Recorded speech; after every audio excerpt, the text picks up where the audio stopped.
કાશ્મીરના પહેલગામમાં થયેલા આતંકી હુમલામાં ભાવનગરના કાળિયાબીડ વિસ્તારના યતીશભાઈ પરમાર તેમના પુત્ર સ્મિતભાઈ પરમારનું મૃત્યુ થયું। તેમના મૃતદેહો અમદાવાદથી બાય રોડ માર્ગે ભાવનગર ખાતે 24 એપ્રિલની રાત્રે 12:30 વાગે પહોંચ્યા। આજે પિતા પુત્રના મૃતદેહને અંતિમ વિધિ માટે ઘરે લઈ જવામાં આવશે અને સવારે 8:30 વાગે તેમની અંતિમ યાત્રા કાઢવામાં આવશે। ગુજરાતના મુખ્યમંત્રી ભૂપેન્દ્ર પટેલ રાત્રે ભાવનગર પહોંચી ગયા હતા। કાળિયાબીડ વિસ્તારમાં મૃતકોના સગા સંબંધીઓ અને પરિવારજનો મોટી સંખ્યામાં એકઠા થયા છે।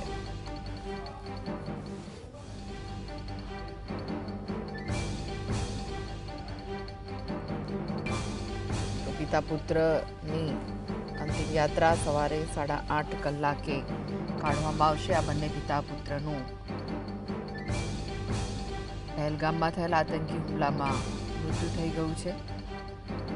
તેઓ પહેલગામ ફરવા ગયા હતા પરિવાર સાથે, જ્યાં આતંકી હુમલામાં તેમને પણ ગોળી વાગતા તેમનું મૃત્યુ થયું છે અને તેમના પાર્થિવ દેહને ગઈકાલે રાત્રે જ અમદાવાદ એરપોર્ટ પર લાવી દેવામાં આવ્યો હતો અને ત્યાંથી એમ્બ્યુલન્સમાં ભાવનગર લઈ જવામાં આવ્યો, જ્યારે આજે 8:30 વાગે તેમની અંતિમ યાત્રા કાઢવામાં આવશે, જેમાં મુખ્યમંત્રી પણ ઉપસ્થિત રહેવાના છે।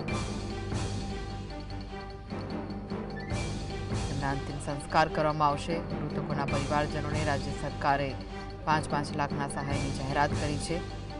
જે ત્રણેય ગુજરાતીઓ છે। આજે તેમના અંતિમ સંસ્કાર કરવામાં આવશે।